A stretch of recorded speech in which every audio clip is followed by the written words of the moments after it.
हर मौसम के आने से पहले करनी रहती है कुछ तैयारी, जैसे फुल इंजॉय करें हम उस मौसम से और अपने आप को बचा कर भी रखें। तो विंटर्स आ रहे हैं तो उससे पहले की कुछ छोटी मोटी तैयारी जो मैं करती हूँ आपको बता रही हूँ। और वैसे भी ये तैयारी कोई एक दिन की तो होती नहीं है। तो आज सबसे पहले तो मैं लगा रही हूँ मेहंदी, और मेहंदी में सोक करती हूँ एक दिन पहले, मतलब रात में एटलीस्ट 7 to 8 आवर्स ये सोक हो जाए। और लेती हूँ चाय की पत्ती का पानी, और क्योंकि मैं मेहंदी ही लगाती हूँ, कलर नहीं करती हूँ, तो मेरे बाल ना इसकी आदत पड़ गई है। तो अगर आप कलर करते हैं और फिर मेहंदी लगाना स्टार्ट करते हैं तो बहुत जल्दी कलर नहीं आता है और आपको बहुत सारी चीज़ें मिक्स भी करनी पड़ती हैं। आगे बताऊंगी आपको। मेहंदी को सोक करके रख दिया। अब विंटर्स आते ही संग जो सबसे ज़रूरी काम होता है वो होता है कुछ हल्की टॉवल्स वगैरह को निकालना, चाहे वो हाथ पोंछने की हो, चाहे आपकी और मतलब जो कुछ भी आपके फैब्रिक होते हैं, कपड़े होते हैं, खासकर वो जो डेली लेवल पे गीले होते हैं ना, उनको हल्का करना रहता है ताकि वो डेली ही उनकी ज़रूरत पड़ती है और वो ड्राई हो जाएं। तो ये सारी हैंड टॉवल्स हुई, बाथ टॉवल्स हुई, इन सबको मैंने लगा दिया है। और अब मैं जा रही हूँ मेहंदी लगाने, क्योंकि सुबह मैंने पूजा कर ली है, काम खत्म कर लिया है, नहा ली हूँ, मतलब पूजा का काम मैंने खत्म कर लिया है। अब ये मेहंदी जो रात भर सोख हो गई है इसको लगाऊंगी, और क्योंकि मैं जल्दी जल्दी मेहंदी लगाती हूँ इसलिए मैंने आज इसमें कुछ भी मिक्स नहीं किया है। और जो मेहंदी का कलर आता है ना वो बिल्कुल रेड यानी कि ऑरेंज आता है। चाहे आप उसमें चाय की पत्ती मिलाएं, चाहे कत्था पाउडर मिलाएं, चाहे कुछ भी मिलाएं, लेकिन हाँ, सिंपल मेहंदी का कलर कभी भी चेंज नहीं होता है। हाँ, बस वो ऑरेंज से थोड़ा सा डार्क हो जाता है यानी ब्राउन हो जाता है। तो मैंने मेहंदी लगा ली है और अब मैं करूँगी मेहंदी लगा के घर के सारे काम, जिसमें सबसे पहले होता है सारी विंटर की बेडशीट्स वगैरह बिछाना, और जो भी गर्म चीज़ें होती हैं ओढ़ने की, जैसे कंफर्टर्स हैं या रजाई हैं यानी कि क्विल्ट्स वगैरह हैं, उन सबको निकाल देना। और आउटडोर में जो कुछ ये स्टोन सोफ़ा है इसमें मैं लगाती हूँ, इसको रात को उठाना रहता है क्योंकि ओस पड़नी स्टार्ट हो गई है, और फिर मॉर्निंग में इसको लगाना रहता है क्योंकि बाहर एक अच्छा टाइम स्पेंड होता है, क्योंकि अब धूप अच्छी लगती है। तो आउटडोर में एक ऐसी व्यवस्था बनाना, एक ऐसा अरेंजमेंट बनाना जहाँ बैठ के धूप सेकी जा सके और बातों का लुत्फ भी उठाया जा सके।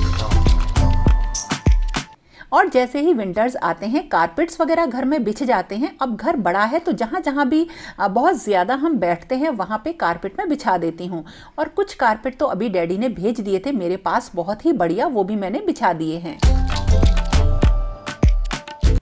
और अब होता है जितने भी मेरे सामान होते हैं उनको क्लीन करना और प्रॉपरली अरेंज करना।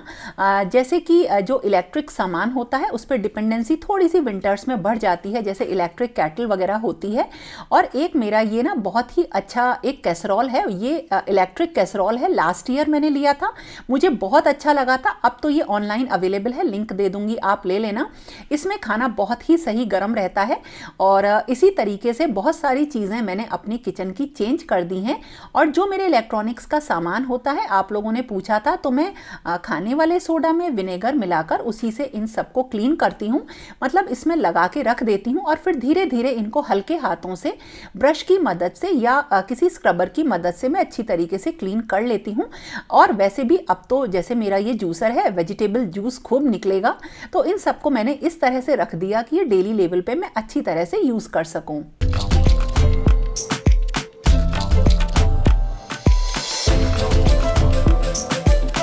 और जितना भी मेरा जो हॉब का सामान था उसमें मैंने बेकिंग सोडा, खाने वाला सोडा और विनेगर और नींबू वगैरह डाल के सोक कर दिया है। अब थोड़ी देर बाद इसको भी मैं क्लीन कर दूंगी, और साथ के साथ सारे ताजे फ्रूट्स भी अब सामने रखे रहेंगे। और ब्रेकफास्ट में अब हरी सब्जियां बननी शुरू हो जाएंगी। जैसे मेथी के जो पराठे होते हैं उसके लिए मैं मेथी को कट करके ना गला लेती हूँ, लहसुन, मेथी और लाल मिर्च के साथ मसाले डालकर, और उसके बाद इसको पीस के मैं आटे में मिलाती हूँ। और ये बहुत ही मतलब एक तो न्यूट्रिशियस चीज़ होती है और डेली लेवल पर इसे बच्चे खूब पसंद करते हैं।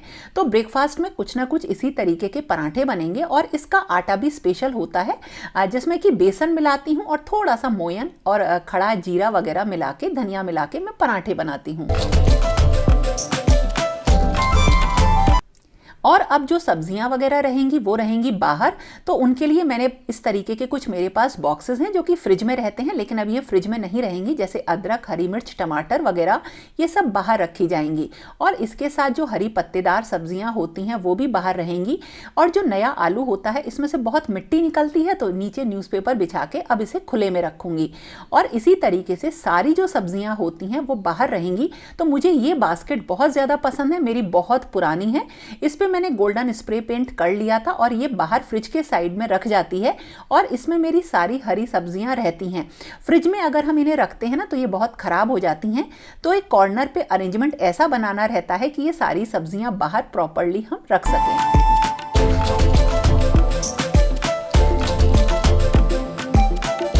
और इसी के साथ साथ लंच के लिए बन गई है आलू गाजर मटर की सब्जी।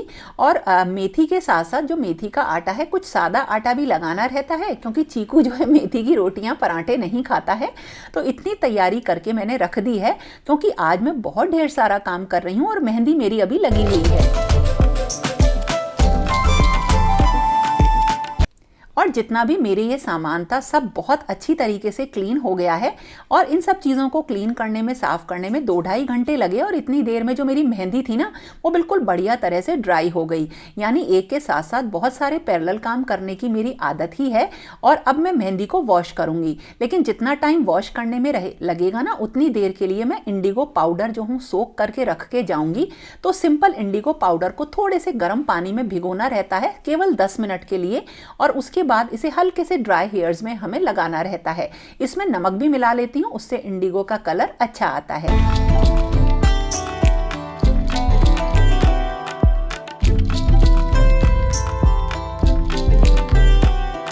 और मेहंदी से जब मतलब के बाद जब वॉश कर लेते हैं बाल तो कुछ इस तरह से ऑरेंज हो जाते हैं और ये बिल्कुल भी अच्छे नहीं लगते हैं। और इनको काला करने के लिए हमें इंडिगो पाउडर लगाना होता है।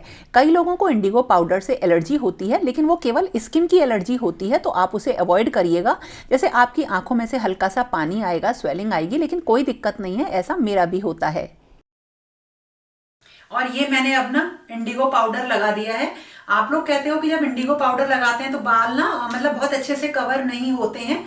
तो अगर आप कलर करते आए हैं तो आपको ना एकदम से मेहंदी या इंडिगो का कलर नहीं आता, आपको कई बार वो एप्लीकेशन करने पड़ते हैं। जैसे आज मेहंदी लगा लीजिए, इंडिगो लगा लीजिए, कल फिर मेहंदी और इंडिगो लगा लीजिए। ऐसे आपको ना रिपीट करना पड़ेगा जल्दी जल्दी। और एक टाइम मतलब 2 बार रिपीट कर लीजिए, 2 दिन लगातार, फिर उसके बाद 15 डेज बाद फिर 2 दिन बाद आप मतलब 2 बार आप रिपीट कर लीजिए। तो उस तरह से फिर आपके बालों पे मेहंदी का और इंडिगो का कलर आ जाता है। तो इसलिए अब देखो मैंने अभी इंडिगो पाउडर लगा लिया है, मतलब इंडिगो लगा लिया है। और अब मैं इसे कम से कम 2 घंटे रखती हूँ। तो जितनी देर रखते हैं बाल उतने ही ज्यादा डार्क होते हैं। तो बस मैंने इन्हें ना ज्यादा नहीं लगाया, देखो आगे आगे लगाया है, पीछे पूरा बन में नहीं लगाया है।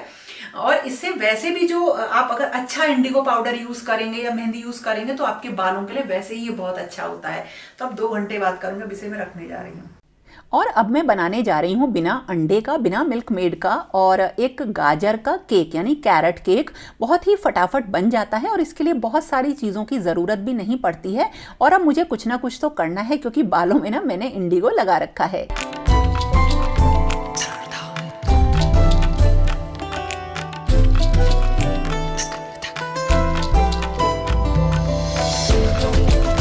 इसे बनाने के लिए हमें चाहिए 1 कप मैदा, 3/4 कप पिसी चीनी, 1/2 कप चाहिए हमें दही, 1/4 कप हमें चाहिए ऑयल और 3/4 कप हमें चाहिए गाजर कसी हुई। कुछ हमें चाहिए रेजिन यानी किशमिश और हमें चाहिए इसके लिए डेकोरेशन के लिए थोड़े बहुत चाहिए हमें काजू। और इसके अलावा हमें चाहिए थोड़ी सी दालचीनी डालेंगे, बेकिंग पाउडर डालेंगे और बेकिंग सोडा डालेंगे। जितने भी ड्राई इंग्रेडिएंट्स होते हैं उन सबको इस तरह से एक छलनी में मैंने डाल लिया। जैसे जो हमारी मैदा थी या पिसी हुई चीनी थी और इसमें 1 चम्मच बेकिंग पाउडर, आधा चम्मच बेकिंग सोडा और थोड़ा सा दालचीनी का पाउडर डाल के इसको छान लिया। तो ये तो हो गया तैयार हमारा ड्राई पार्ट, और जो वेट पार्ट होते हैं उसके लिए जो दही थी, दही ली हमने, और इसमें जो कुकिंग ऑयल या घी आपने लिया है उसे मिलाकर थोड़ा सा मिक्स किया, और इसमें 3 से 4 चम्मच ही दूध डालिएगा, थोड़ा सा मेरा ज़्यादा हो गया यहाँ पे। मिक्स करके हम इसको जो रखेंगे और साथ के साथ प्रीहीट कर लेंगे अपने अवन को, और उसके बाद मिक्स करके ड्राई और वेट पार्ट को हल्का सा मिक्स करके फिर इसमें गाजर डालेंगे, और हमारा तैयार जो हो जाएगा बैटर केक का रेडी हो जाएगा। और OTG का ना बहुत अच्छा यूज़ होता है, मुझे माइक्रोवेव मैं बिल्कुल भी यूज़ नहीं करती हूँ, और मेरा सारा काम इसी OTG में होता है। तो आप लोग पूछते हो कि OTG यूज़फुल है, हाँ जी, मेरे लिए तो ये बहुत ज़्यादा यूज़फुल है, और मैं घर पे ही बहुत सारी चीज़ें इसमें बनाती हूँ। और केक को मैंने टिन में रख के और उसके ऊपर थोड़े से काजू वगैरह लगा के मैंने इसको करीब 40 मिनट के लिए 180 डिग्री के टेम्परेचर पे, 180 डिग्री सेंटीग्रेड के टेम्परेचर पे रख दिया है।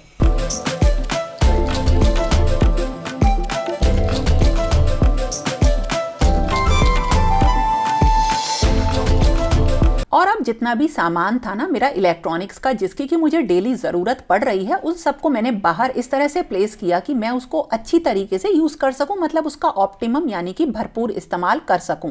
तो जैसे मेरा जो एयर फ्रायर है या मेरा इलेक्ट्रिक चॉपर है, कैटल है, वो सब मैंने एक साइड में रख दी हैं अवन के, और दूसरे साइड अलमीरा में मैंने जो मेरा इलेक्ट्रिक कैसरोल था या कर्ड मेकर था वो रख दिया है। और जो ये इलेक्ट्रिक कैसरोल है, आप लोग इसका रिव्यू जो मुझे मांग रहे थे, मैंने आपको बताया बहुत बढ़िया चीज़ है ये, और शायद ये JP प्लस कंपनी का है, और ये 2 का भी आता है, मतलब 2 पोर्शन रहते हैं इसमें, और एक ये 3 वाला मेरे पास है। और कर्ड मेकर भी काफ़ी अच्छी चीज़ है, जो कि मेरी बिल्कुल साथ के साथ सारी चीज़ें इस तरह से देखिए इस्तेमाल होंगी।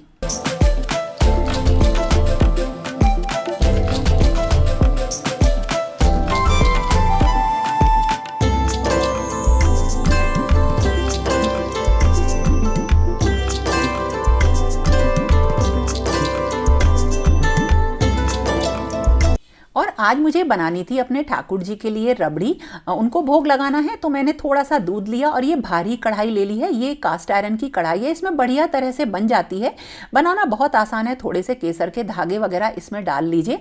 और हाँ, जब कभी भी मेहंदी वगैरह मैं अप्लाई करती हूँ या इंडिगो पाउडर, तो साथ के साथ बहुत सारे काम जो मेरे पेंडिंग होते हैं वो मैं निपटा लेती हूँ। इससे ना मुझे बिल्कुल भी ऐसा नहीं लगता कि मैंने कुछ अप्लाई कर रखा है या विंटर्स हैं, क्योंकि ये काम विंटर से पहले करना होता है, और अगर बैठते हैं ना तो काफ़ी ठंड लगती है। और देखिए इस तरह से केक भी मेरा लगभग रेडी हो गया है, और मैंने अपनी जो कर्ड मेकर में दही भी जमा दी है। ये मेरा जाड़ों में बहुत काम आता है, ताज़ा दही की ज़रूरत होती है, तो ये काम वाली चीज़ है। तो दोनों चीज़ों का रिव्यू मैंने आपको दे दिया, और ये रेडी हो गया केक, बहुत ही बढ़िया कैरेट केक। चीकू आओ, आ जाओ, आओ आओ। जब कभी भी मुझे बिना अंडे का केक बनाना होता है, क्योंकि मैं प्योर वेजिटेरियन हूँ, यूज़ नहीं करती हूँ बिल्कुल अंडा वगैरह, तो मैं मिल्कमेड का यूज़ भी कर लेती हूँ, और मुझे वो दही से ज़्यादा अच्छा ऑप्शन लगता है। और मिल्कमेड भी मैं घर पे बना के इकट्ठा रख लेती हूँ, क्योंकि केक जो है विंटर्स में हम खूब बनाते हैं, खूब बेकिंग करती हूँ मैं, और उसमें ये यूज़ हो जाता है। और देखिए इंडिगो पाउडर के बाद जितने भी बाल ऑरेंज थे ना, वो बिल्कुल काले हो गए। तो जल्दी जल्दी अप्लाई करिए शुरुआत में, बिल्कुल बाल बढ़िया रहेंगे बिना कलर के। जो मेहंदी से थोड़े से लाल हो जाते हैं ना बाल, वो नहीं होते, वो बिल्कुल इंडिगो से ना बिल्कुल सही हो जाते हैं, ब्लैक हो जाते हैं। तो अब ना शैम्पू नहीं लगाना है इस टाइम पे, बस वॉश कर लिए हैं बाल। और अब जो है कल मैं इनको शैम्पू करूंगी, तो और भी जितना भी कलर होता है ना इंडिगो का, वो बालों में आ जाता है। तो इस तरह से देखो बाल बिल्कुल बढ़िया हो जाते हैं, और इन्हें जल्दी जल्दी करते हैं ना तो फिर सारे बाल अपने उसमें आ जाते हैं, मतलब एक कलर में आ जाते हैं। तो इस तरह से मैं करती हूँ, आप लोगों ने पूछा तो मैंने बताया। और अब आगे का काम। और ये तैयार हो गई है रबड़ी। इसमें मैंने 3 चम्मच के करीब चीनी मिला दी है, थोड़ी सी मीठी हो गई है। और अब मैं बना रही हूँ कलाकंद, बहुत ही बढ़िया गाजर वाला। और इसके लिए ना मैंने 500 ग्राम पनीर खूब अच्छी तरीके से मैश कर लिया। एक पैन लिया और उसमें मैंने डाला मिल्क पाउडर 3 बड़े चम्मच, और इसी में मैंने ऐड कर दिया मिल्कमेड। मिल्कमेड का पूरा एक टिन ले लिया है ताकि आपको मेज़र करके बता सकूँ। और इसमें मैंने कोई ऑयल नहीं डाला, कोई शुगर नहीं डाली है। और अब इसको चलाएंगे, जैसे जैसे चलाएंगे ये थोड़ा सा पतला होता जाएगा। और जैसे ही ये दोनों चीज़ें अच्छी तरह से मिक्स हो जाएंगी तो हमने जो पनीर क्रश कर रखा है ना, वो इसमें ऐड कर देंगे। ये एक इतनी टेस्टी रेसिपी है कि बिल्कुल लगेगा ही नहीं कि आपने घर पे बनाई है। तो जब कभी भी गेस्ट वगैरह आए ना, तो फटाफट ये एक स्वीट रेसिपी आप बनाइए और इससे हम ना गाजर से बिल्कुल इसे अलग सा टेस्ट देंगे। जब इसमें हम पनीर डालेंगे और लगातार चलाएंगे तो धीरे धीरे हम इसको गाढ़ा करेंगे, और ये हमें मीडियम फ्लेम पे या लो फ्लेम पे ही करना है। और फिर हम इसमें डाल देंगे गाजर। जब इसमें गाजर डालेंगे तो थोड़ा सा ये पतला होगा, लगातार चलाएंगे और इसे इतना गाढ़ा कर लेंगे कि जब हम इसे किसी पैन में जमाएं तो अच्छी तरीके से ये बर्फी की तरीके से जम जाए। इसमें हम कोई भी शुगर या ऑयल नहीं डालेंगे, थोड़ा सा इलायची पाउडर डाल के जमा लेंगे। बढ़िया कलाकंद तैयार है। 1-2 घंटे के लिए बस इसे सेट होने के लिए रख दीजिए। कलाकंद तो तैयार है। और एक बहुत अच्छी चीज़ और आपको बता रही हूँ, जो है सर्दियों में पीने वाला एक दूध, जिसको कि डेली लेवल पर आप बनाइए। बहुत ही आसान है, लेकिन ये इतना फ़ायदेमंद है कि इससे कभी भी कोई भी बीमारी आपको सर्दियों वाली नहीं छू पाएगी। हो जाएगा। ये मैंने लिए हैं कुछ छुआरे और इनको मैं भिगो देती हूँ 2-3 घंटे के लिए। 2-3 घंटे बाद ये फूल जाते हैं और आराम से जो है यूज़ हम इन्हें कर सकते हैं। अब देखिए भीगने के बाद ये थोड़े फूल गए और ये हैं कुछ ड्राई फ्रूट्स, जो भी आपको पसंद हो ले लीजिए अपनी अकॉर्डिंग। और ये है देखिए जो छुआरे ये तो कट जाएंगे। इसके साथ मैंने ली है कच्ची हल्दी। जी हाँ, ये कच्ची हल्दी आपकी हेल्थ के लिए इतनी अच्छी होती है कि आप गूगल करके इसके देखिएगा असर कितने अच्छे होते हैं। ये आपको बहुत आसानी से मार्केट में मिल जाती है। और इसका मैं बनाऊंगी दूध। ये बहुत थोड़ी सी मैंने ली है और मैंने दूध जो है बॉयल होने के लिए चढ़ा दिया है। मैं करीब 4 ग्लास बनाऊंगी ये वाला दूध, जो है जो कि डेली रात को हम सब पीते हैं। ड्राई फ्रूट्स काट लिए हैं और ये देखिए ये मैंने थोड़ा सा हल्दी का टुकड़ा जो है ले लिया है, इसे छील लिया है, छुआरे काट दिए और हल्दी के टुकड़े को घिस दिया है। ये अब हम क्या करेंगे, जैसे ही दूध बॉयल होगा हम उसमें ये कसी हुई हल्दी मिला देंगे। ये इतनी मिलाइए जितनी आप चाय में अदरक के बराबर पीते हैं। दूध का कलर देखिए कितना अच्छा आ जाता है। और ये कच्ची हल्दी हमें इतना स्ट्रॉन्ग बना देगी ना कि अच्छी सी अच्छी बीमारियां जो हैं हमें छू नहीं पाएंगी। बीमारी तो खैर कभी अच्छी ही नहीं होती, बड़ी होती है। तो ये बस मैंने इसमें ड्राई फ्रूट्स डाल दिए, खूब अच्छी तरीके से इसे बॉईल कर लीजिए। और उसके बाद हम इसमें जो है ना मिश्री डालेंगे, चीनी नहीं डालेंगे बिल्कुल भी। और हाथ में देखिए हल्दी के दाग किस तरह से आ जाते हैं। इसमें जो मिश्री डाली है ये धागे वाली मिश्री है, यहाँ मिल जाती है बड़े आराम से। तो हेल्दी ऑप्शन हमें यूज़ करना है। मिश्री डाल दीजिए, साबुत ही डाल देंगे आराम से। और बस इस दूध में लास्ट में डाल देंगे मिश्री मीठा करने के लिए और दूध रेडी है। तो शाम को खाना बनाने के बाद डेली ही ये बनेगा और बच्चे डेली ही इसे पियेंगे, और इंक्लूडिंग मी। तो ये एक अच्छी चीज़ है। तो इस तरीके से छोटी छोटी टिप्स से एक विंटर की तैयारी मैंने कर ली। तो दोस्तों कैसा लगा आपको आज का वीडियो? अगर पसंद आए तो लाइक करना मत भूलना, और फिर मिलेंगे एक नए और इंटरेस्टिंग वीडियो के साथ। और हाँ, आप क्या तैयारी कर रहे हो वो भी कॉमेंट सेक्शन में मुझे ज़रूर बताना। तो फिर मिलेंगे एक नए और इंटरेस्टिंग वीडियो के साथ। तब तक के लिए okay friends, thank you and bye bye.